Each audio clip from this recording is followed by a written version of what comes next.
Hello everyone, कैसे हैं आप सभी। आशा करते हैं अच्छे होंगे और खूब मन लगा के पढ़ाई कर रहे होंगे। तो आज की इस वीडियो में सबसे पहले तो हम यही जानेंगे कि एक दिन का टारगेट कितना रखना चाहिए नॉर्मली, कि जिससे हमें बहुत ज्यादा मतलब एक बर्डन भी ना रहे और हमारा इस मतलब अच्छी खासी स्पीड से हमारा कोर्स भी आगे बढ़े। पहली बात तो यही मतलब बहुत इंपॉर्टेंट चीज है ये।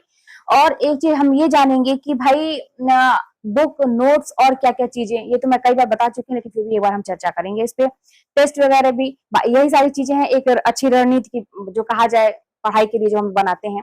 उसके अलावा आप लोगों के बहुत सारे प्रश्न ऐसे आते हैं, दीदी अब जिंदगी में सब कुछ खत्म हुआ है तो फिर कैसे शुरुआत करें, कितना भी कोशिश करो लेकिन नहीं हो पाता है। तो भाई अगर मैं ये कैसे समझ लूं कि आपकी जिंदगी में सब कुछ खत्म हुआ है, ये मैं कैसे समझ लूं। अगर आप बचे हुए हैं अभी तक तो फिर खत्म ही क्या हुआ है।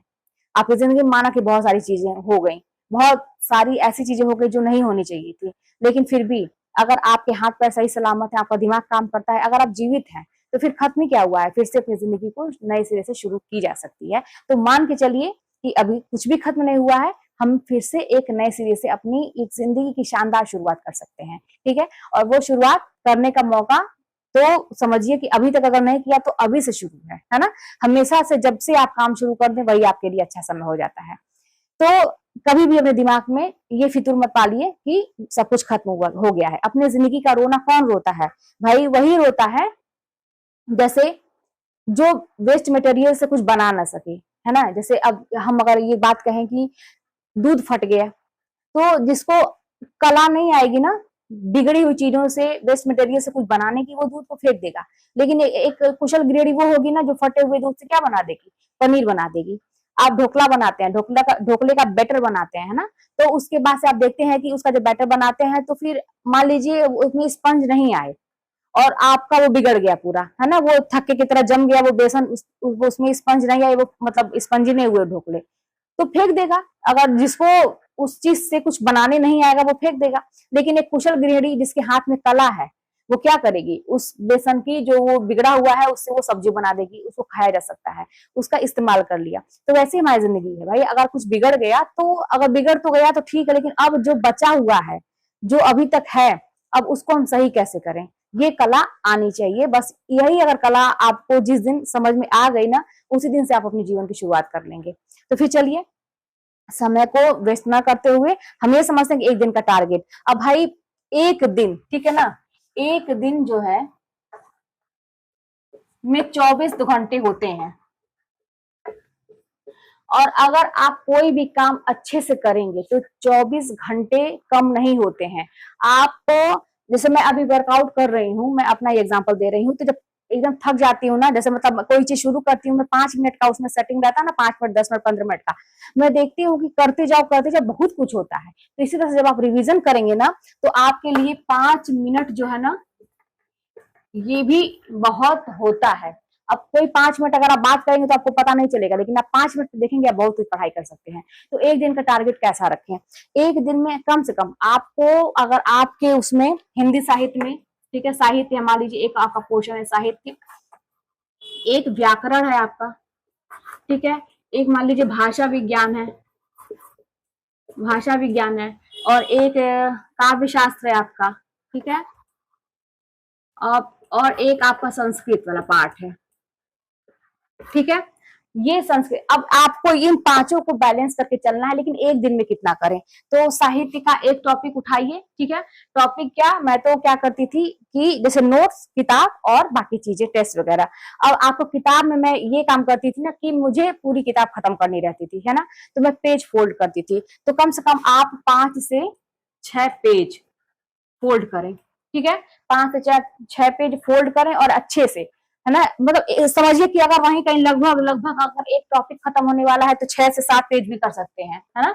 मतलब एक टॉपिक कम से कम अच्छा खासा पूरा 5 से 6 पेज आप एकदम अच्छे से उसको फोल्ड करिए और उतना कंप्लीट करिए, ठीक है। कोई भी व्याकरण का एक टॉपिक आप ले लीजिए, एक टॉपिक या 2 टॉपिक आप अच्छे से लीजिए। पर्यायवाची विलोम, ये पर्यायवाची अक्सर मतलब आप देखते हैं बहुत सारा, ये मुहावरे वगैरह हम लोग छोड़ देते हैं। इसको रटने वाली चीज नहीं होती, आप कितना भी रटेंगे भूल जाएंगे, इसको बार बार रिविजन मांगता है ना।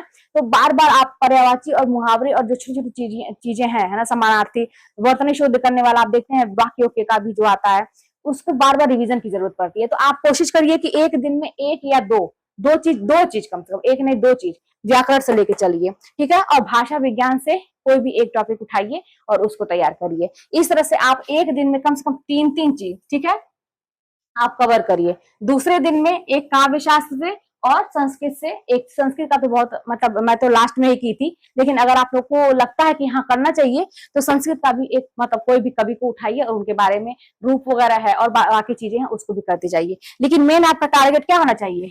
साहित्य, व्याकरण और काव्य शास्त्र। मेरा यही था। पहले नंबर पर साहित्य, भाई रचनाएं वगैरह याद नहीं होती हैं तो इसको अच्छे से कई बार रिवीजन मांगता है, तो जितनी बार हो सके, ठीक है। व्याकरण बहुत इंपॉर्टेंट है, आप अच्छा खासा नंबर उसमें से ले सकते हैं, ठीक है। और ये जो है काव्य शास्त्र आपका ये तीसरे नंबर पे, इसमें भी थोड़ा सा कठिन लगता है तो इसको बार बार ये भी रिवीजन मांगता है, तो ये तीसरे नंबर पे। चौथे नंबर पे आप भाषा पढ़िए, ठीक है, और 5वां नंबर दीजिए संस्कृत को। इस तरह से आप टारगेट बना के चलेंगे और जो भी चीज आप एक दिन में तैयार करते हैं उसका आप टेस्ट दीजिए। तो वही चीज है कि साहित्य से 5-6 पेज फोल्ड करिए एक दिन में, व्याकरण से कम 2 टॉपिक एक दिन में तैयार करिए और काव्य शास्त्र से एक टॉपिक, ठीक है। इस तरह से 3 का हो गया, ठीक है। अब दूसरे दिन अगर आप और मान लीजिए इतना होने के बाद समय बचता है, टेस्ट वगैरह देने के बाद भी समय बचता है, तो आप जो है और भी चीज इसमें ऐड कर सकते हैं। फिर दूसरे दिन जो है भाषा विज्ञान और संस्कृत, ये साहित्य तो रोज का होना चाहिए, संस्कृत फिर भाषा विज्ञान, ये संस्कृत, इस तरह से साहित्य, भाषा विज्ञान, संस्कृत, इस तरह से मिला के आप काम करिए, ठीक है। तो चलिए फिर आप लोगों को यही था कि एक दिन में कितना किया जाए, अपने हिसाब से भी थोड़ा सा लगाइए कि आपका शेड्यूल क्या है, आप कितना कर सकते हैं। टारगेट उतना ही रखिए जितना आप कंप्लीट कर लीजिए, उसके आगे आप जब ऐड एक्स्ट्रा करेंगे ना तो आपको अच्छा लगेगा। लेकिन जो है कि आप इतना ज्यादा मत ले लीजिए कि आप कर ही ना पाए और फिर आपको हेडेक होने लगे कि यार मेरा तो टारगेट ही नहीं कंप्लीट है, तो फिर बहुत दिमाग डिस्टर्ब रहेगा।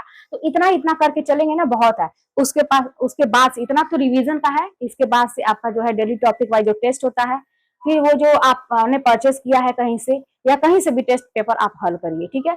इतनी सारी चीजें करेंगे, आप देखेंगे कि बहुत होता है इतना अगर आप पढ़ेंगे तो। और घंटा देख के कभी मत पढ़िए कि मैं 4 घंटा 6 घंटा कि मैं इतना घंटा सेट कर दे रही हूँ मैं पढ़ूँ, ये सब बिल्कुल करने की जरूरत नहीं है।